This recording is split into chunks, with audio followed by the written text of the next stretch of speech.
Guys welcome to my YouTube channel maths Pathshala. कैसे हैं आप सब लोग? आई होप आप लोग बहुत ज़्यादा अच्छे होंगे। अब नेक्स्ट क्वेश्चन है, बिल्कुल सेम उसी की तरह ही है। यदि किसी घन का संपूर्ण पृष्ठ 486 वर्ग मीटर है तो उस घन का आयतन निकालना है।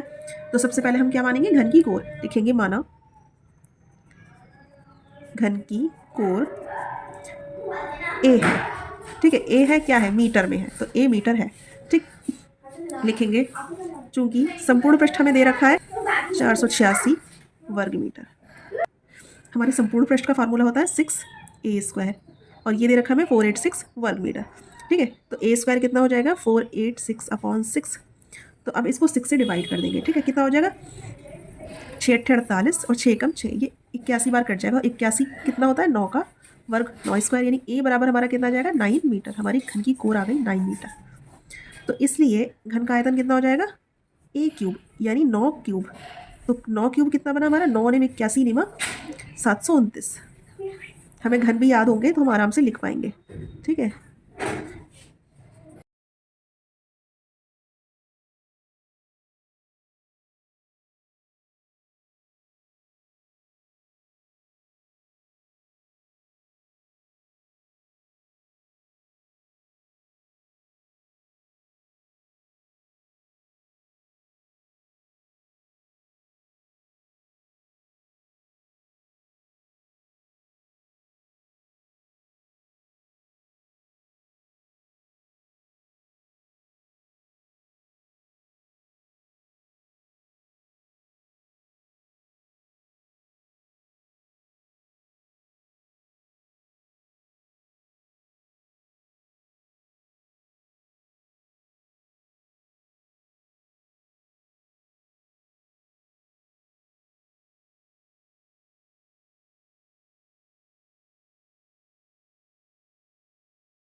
अब हमारा नेक्स्ट क्वेश्चन है, एक दीवार 10 मीटर लंबी है, 4 डेसीमीटर चौड़ी है, 3 मीटर ऊंची। बनाने में कितनी ईंटों की आवश्यकता होगी जबकि एक ईंट की विमाएँ, विमाएँ मीन्स लंबाई चौड़ाई ऊंचाई, ये है, ठीक है। लंबाई 25 सेंटीमीटर है, चौड़ाई 12 सेंटीमीटर और ऊंचाई कितनी है? 8 सेंटीमीटर, ठीक। तो हमें क्या करना होगा? हमें ईंटों की संख्या निकालनी है, ठीक है। कितनी लिखा है ना कि कितनी ईंटों की आवश्यकता होगी एक दीवार बनाने में। तो सबसे पहले हम लिखेंगे माना n ईंटों की आवश्यकता होगी। अब हम क्या लिखेंगे? हमें मालूम है दीवार की लंबाई कितनी दे रखी है? 10 मीटर। हमें अब इसकी मात्रक चेंज करनी पड़ेंगी। देखिए इसमें लंबाई मीटर में है, चौड़ाई डेसीमीटर में, ऊंचाई मीटर में है ना, और जो हमारी ईंट है वो सेंटीमीटर सेंटीमीटर में है। तो हमें दीवार की लंबाई भी हम सेंटीमीटर में कन्वर्ट कर लेंगे, जिससे हम आराम से ईंटों की संख्या निकाल पाएंगे, ठीक है। मात्रक हमें सेम करने पड़ते हैं। तो 10 की मल्टीप्लाई हम किससे करेंगे? जो सेंटीमीटर में आएगा 10 की मल्टीप्लाई हम करेंगे 100 सेंटीमीटर से। 1 मीटर में कितने सेंटीमीटर होते हैं? 100 सेंटीमीटर। तो 10 की मल्टीप्लाई हम 100 से करेंगे तो हमारी लंबाई दीवार की वो सेंटीमीटर में कन्वर्ट हो जाएगी, ठीक है। उसके बाद हम क्या करेंगे? चौड़ाई हमारी क्या है दीवार की? 4 डेसीमीटर। अब डेसीमीटर को सेंटीमीटर में कन्वर्ट करने के लिए क्या करना होगा? 4 की मल्टीप्लाई हम किससे करेंगे? 10 से। 1 डेसीमीटर में 10 सेंटीमीटर होते हैं, ठीक। अब लंबाई हमें पता है, पता लग गई, चौड़ाई हमें पता लग गई सेंटीमीटर में।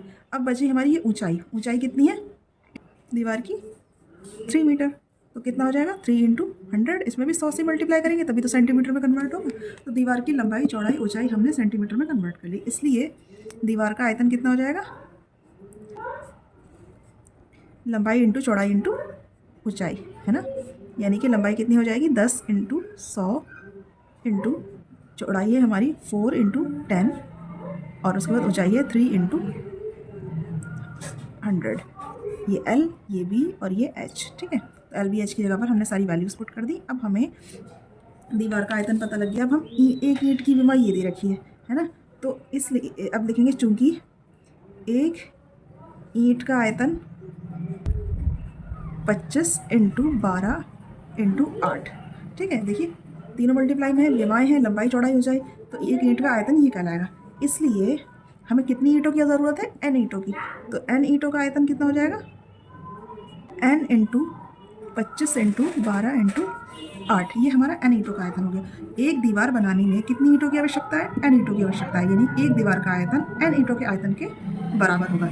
इसलिए लिखेंगे चूंकि दीवार का आयतन बराबर होगा n ईंटों का आयतन, है ना। तो क्या लिखेंगे हम? दीवार का आयतन यानी कि 10 into 100 into 4 into 10 into 3 into 100, हमने इसकी वैल्यू रख दी। और n इंटू 25 इंटू 12 इंटू 8। अब हमारी n की वैल्यू क्या आएगी? n की वैल्यू हमारी आएगी, इसके नीचे ये तीनों वैल्यूज़ नीचे चली जाएंगी ना। n की वैल्यू निकालने के लिए 25 12 8 जो है मल्टीप्लाई में वो इधर जाके डिवाइड में चला जाएगा, यानी 10 into 100 into 4 into 10 into 3 into 100 बटे में हमारा जाएगा 25 इंटू 12 इंटू 8। अब हमें सिर्फ इसको डिवाइड करना है, इसमें क्या क्या कट रहा है देखिए। 4 तियाँ 12, 12 से पूरा 12 चला गया, 25 चौक 100, 25 से कम 25 कट गया ये पूरा। अब देखना ये है कि ये 8 बचा, 4 दूनी 8, ठीक, 2 पंजे 10, कितना बचा? 10 इंटू 5 इंटू 100, यानी कि 5000 ईंटें हैं। कितनी ईंटें हैं? 5000 ईंटें। अब हमारा नेक्स्ट क्वेश्चन है, माचिस की डिब्बी की माप 4 centimetre cross 2.5 centimetre cross 1.5 centimetre है, यानी कि ये लंबाई चौड़ाई ऊंचाई दे रखी है माचिस की डिब्बी की। ऐसी 12 डिब्बियों की एक पैकेट का आयतन निकालना है। 12 डिब्बी, जिसमें जो पैकेट है उसके अंदर 12 डिब्बियाँ रखी हैं, तो उस पैकेट का आयतन निकालना पड़ेगा, ठीक है। तो जब माचिस की डिब्बी जो है वो किसके आकार की है? एक तरीके से इसकी लंबाई चौड़ाई ऊंचाई सब अलग अलग है, यानी घनाभ के आकार की है। तो जो 12 डिब्बियों का जो पैकेट होगा वो भी घनाभ के आकार का ही होगा, है ना। डिब्बियों का जो पैकेट है वो एक घनाभ है और फिर हमें उसका आयतन निकालना होगा, ठीक है। तो सबसे पहले तो हम जो है इसका स्ट्रक्चर बना लेंगे।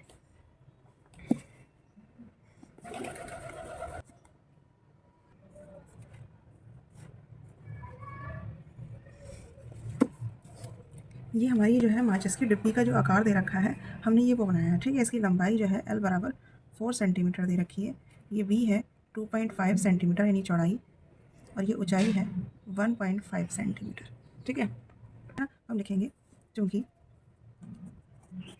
माचिस की डिब्बी की लंबाई L बराबर कितनी दे रखी है?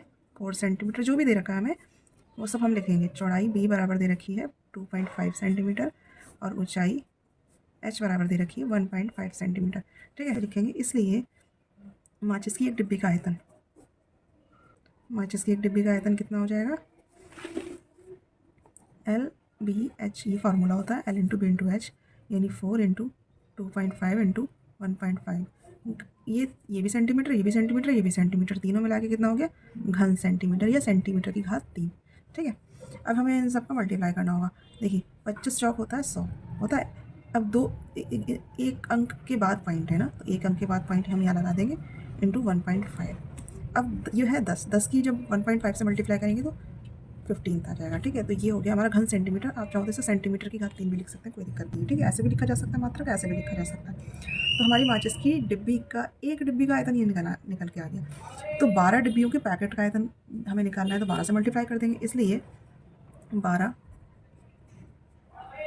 डिब्बियों के पैकेट का आयतन, 12 की मल्टीप्लाई एक डिब्बी के आयतन से कर देंगे यानी 15 से कर देंगे। अब 12 की मल्टीप्लाई 15 से करेंगे तो क्या आएगा? 12 पंजे 60 का 0 हासिल 6, 12 कम 12 और 6 18, यानी 180 घन सेंटीमीटर। तो ये हमारा इसका आंसर हो गया। अब हमारा नेक्स्ट क्वेश्चन है, एक घनाभकार पानी की टंकी 6 मीटर लंबी, 5 मीटर चौड़ी और 4.5 मीटर गहरी है, यानी लंबाई चौड़ाई ऊंचाई दे रखी है। गहराई और ऊंचाई हम एक चीज़ ही मान के चलते हैं, ठीक है। इसमें कितने लीटर पानी आ सकता है?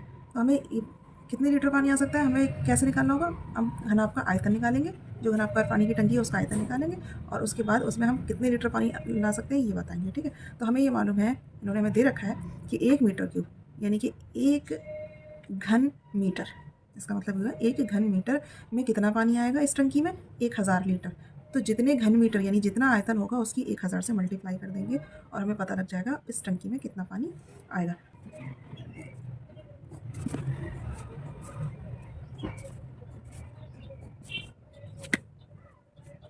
में ये दे रखा है लंबाई 6 मीटर, चौड़ाई दे रखी है 5 मीटर और ऊंचाई दे रखी है 4.5 मीटर। ऊंचाई यहाँ से लेके यहाँ तक होती है, ये चौड़ाई है यहाँ से यहाँ तक, और ये हमारी लंबाई है 6 मीटर। ठीक है, अब हमें पानी की टंकी ये जो है इसका आयतन निकालना होगा। लिखेंगे सबसे पहले तो लिख लो, माना पानी की टंकी की लंबाई यानी L बराबर 6 मीटर, चौड़ाई B बराबर 5 मीटर, ऊंचाई या गहराई बात की है 4.5 मीटर। ठीक है, तो इसलिए घनाभकार पानी की टंकी का आयतन, घनाभकार ही तो है, क्या हो जाएगा, फार्मूला होता है L into B into H. ठीक है, L कितना है हमारा 6 इंटू 5, B है 5 और H है 4.5। मल्टीप्लाई कर लेंगे, 6 पंजे 30, 4.5। अब ये 30 है, हम जब 10 की 4.5 से मल्टीप्लाई करेंगे तो 45 हो जाएगा, है ना, पॉइंट हट जाएगा। अब मल्टीप्लाई करेंगे इसकी, 3 पंजे 15 के 5 हाथ से लगा, 1 3 चौक 12 और 1 13, यानी 135 घन मीटर। अब हमें हमारा ये क्वेश्चन लगभग कंप्लीट हो चुका है, बस हमें पानी निकालना है कि इतने घन मीटर की टंकी में कितना पानी आएगा। तो लिखा है चूँकि 1 घन मीटर टंकी में कितना पानी आता है, 1000 लीटर, है ना, यही तो आता है। तो लिखेंगे चूँकि 1 घन मीटर में पानी आता है बराबर 1000 लीटर। तो 135 घन मीटर वाली टंकी में कितना पानी आएगा, 135 की मल्टीप्लाई 1000 से कर देंगे बस, तो हमारा आंसर आ गया। कितना बनाइए, इकाई, दहाई, सैकड़ा, हज़ार, 10,000, लाख। 1,35,000 लीटर पानी आएगा 135 घन मीटर वाली टंकी में। तो ये इसका आंसर हो गया। मिलती हूँ मैं आपसे नेक्स्ट वीडियो में, तब तक के लिए keep watching, keep learning and keep smiling. Take care, bye bye.